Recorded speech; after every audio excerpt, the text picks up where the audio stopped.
Chapter 2 चर वाले रैखिक समीकरण युग्म। अभी हमने इससे पहले ग्राफीय विधि कर ली, प्रतिस्थापन विधि कर ली, अभी हम विलोपन विधि करेंगे। इससे पहले हमने प्रतिस्थापन विधि और ग्राफिक विधि से क्या किया था कि x और y की वैल्यू ज्ञात की थी, दो रैखिक समीकरण दिए गए थे।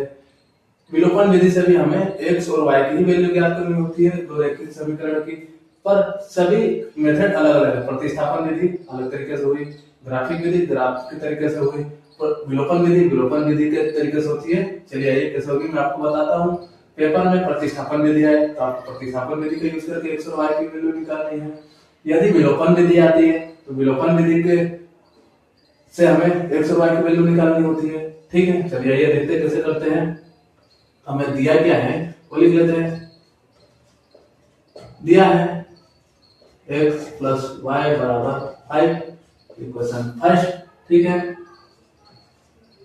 2x माइनस 3y बराबर 4, इक्वेशन सेकेंड। अभी विलोपन प्रतिस्थापन विधि में हमने क्या किया था, किसी एक समीकरण को लिया, x को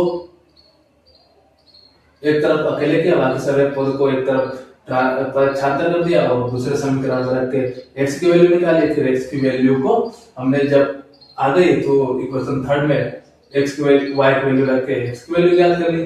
पर विलोपन विधि में क्या होता है आइए समझते हैं। हमें देखना है पहले equation first x plus y बराबर 5। अभी हमारा इक्वेशन सेकंड क्या है, 3x minus 5, 2x minus 3y बराबर 4। हमें दोनों समीकरण में एक पद को बराबर करना होता है। जैसे हमारा ये 2x है तो हमें फर्स्ट वाले समीकरण में भी x को 2x करना होगा। या हमारा 3y है तो इक्वेशन सेकंड फर्स्ट में भी हमें y के पद को 3 करना होगा। और 3 करने के बाद हमें यह पता कैसे हमें यह करना है, जोड़ना या घटाना है कि वो पद कट जाए। जैसे कि हमारा यह माइनस का 3y है, प्लस का y है। अभी यह माइनस और प्लस क्या हो जाता है, कैंसिल हो जाता है। हम क्या करते हैं कि 3y को ऐसे रहने देते हैं, इस पद को हम पूरे इसको 3y बना देते हैं। तो 3y बनाने के लिए हमें क्या करना पड़ेगा, इक्वेशन फर्स्ट में 3 से गुणा करना पड़ेगा। चलिए ये करते हैं, इक्वेशन फर्स्ट इंटू 3 करते हैं तो हमारा इक्वेशन क्या हो गया, 3 इंटू एक्स प्लस वाई बराबर 3 इंटू 5। ठीक है, 3 का गुणा x में किया तो 3x प्लस 3y बराबर 15। क्या होता है कि जब भी हम किसी इक्वेशन में गुणा करते हैं किसी संख्या में तो पूरी इक्वेशन में होता है, एक पर्टिकुलर पद या इंडिविजुअल पद में नहीं किया जाता है। तो हमने क्या करा, हमने देखा कि माइनस का 3y है तो हमने इक्वेशन फर्स्ट में y को 3y बनाने के लिए पूरे इक्वेशन में 3y से गुणा कर दिया। हमारा क्या बन गया, 3y 3x प्लस 3y बराबर 15। अभी हमारा जो इक्वेशन फर्स्ट था इसमें भी 3 आ गया है, इसे हम नाम दे देते हैं थर्ड। अभी हम देखते हैं कि जो हमारा इक्वेशन सेकंड था और हमारा इक्वेशन फर्स्ट था, उन दोनों में एक पद सेम हो गया है और उनका जो चिन्ह है अपोजिट है, एक का प्लस है एक का माइनस है। तो हमें कुछ करने की जरूरत नहीं है। अभी क्या होगा, एक का चिन्ह हमारा माइनस एक का प्लस है, दोनों इक्वेशन हम जोड़ देते हैं। चलिए आइए जोड़ते हैं। यदि हमारा दोनों चिन्ह समान होता तो हम क्या करते, घटा देते, जिससे एक इक्वेशन के चिन्ह बदल जाते माइनस के कारण। पर हमारा एक चिन्ह प्लस एक चिन्ह माइनस और एक चिन्ह प्लस है तो हमें घटाने की कोई जरूरत नहीं है दोनों इक्वेशन को जोड़ने पर। Equation second plus equation third. ठीक है, अभी हमारा इक्वेशन थर्ड किससे प्राप्त होता है, इक्वेशन फर्स्ट से। ठीक है, तो जोड़ते हैं। हमारा इक्वेशन सेकंड क्या है, 2x plus 2x minus 3y।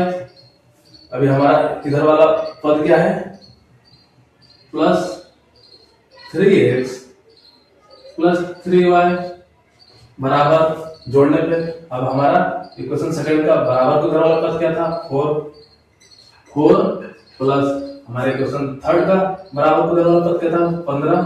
तो प्लस 15। अभी देखते हैं माइनस का 3y प्लस का 3y कैंसिल हो गया।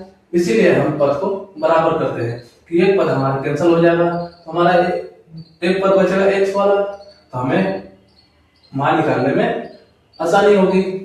हमारा 2x प्लस 3x कितना हो गया 5x, लिख लेते हैं, बराबर 4 प्लस 15 कितना होता है 19, लिख लेते हैं,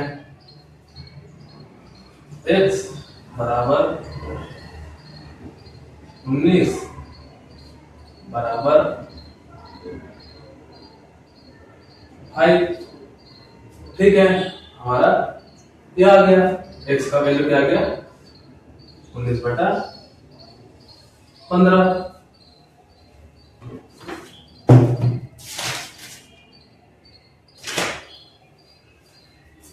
हमारा x की वैल्यू की हमारा हल सोल्व करके x का वैल्यू क्या आ गया 19/15। हमारा अभी क्या y का वैल्यू लाना है, तो हम x का वैल्यू अभी इक्वेशन 5 और सेकंड किसी में भी रख सकते हैं। ठीक है, तो चलिए आइए हम इक्वेशन x की वैल्यू रखने से पहले देखते हैं वो दोनों इक्वेशन में से हमारा सरल इक्वेशन कौन सा है, ऊपर वाला दिख रहा है, तो हम इक्वेशन फर्स्ट में x की वैल्यू रखेंगे। इक्वेशन फर्स्ट में x का मान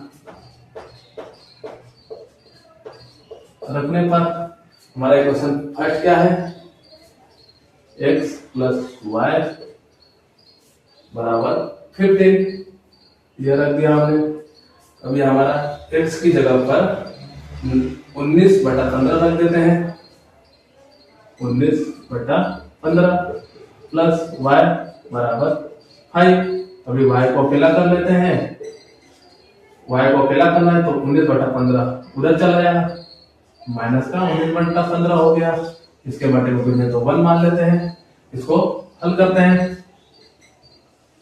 तो एलसीएम लेने पर 5 आया, 1 का 5 में भाग करेंगे तो 5 और 5 का 5 में गुणा करेंगे तो 25, 5 का 5 में भाग करेंगे तो 1 आया, जो 1 आया ऊपर अंश में गुणा होगा, 19 में 1 का गुणा हुआ तो 19 y। अभी इसको हम घटा देते तो हमें क्या प्राप्त होगा 6, किसका प्राप्त होगा प्लस का, क्योंकि 25 हमारा बड़ा है, ये y का वैल्यू आ गया हमारा। तो आंसर में हम लिख देते हैं आंसर x बराबर 19/5, y बराबर 6/15। हमारा x का वैल्यू 19/5 आया था वो लिख दिया हमने, y का वैल्यू 6/5 आया था वो लिख दिया। धन्यवाद।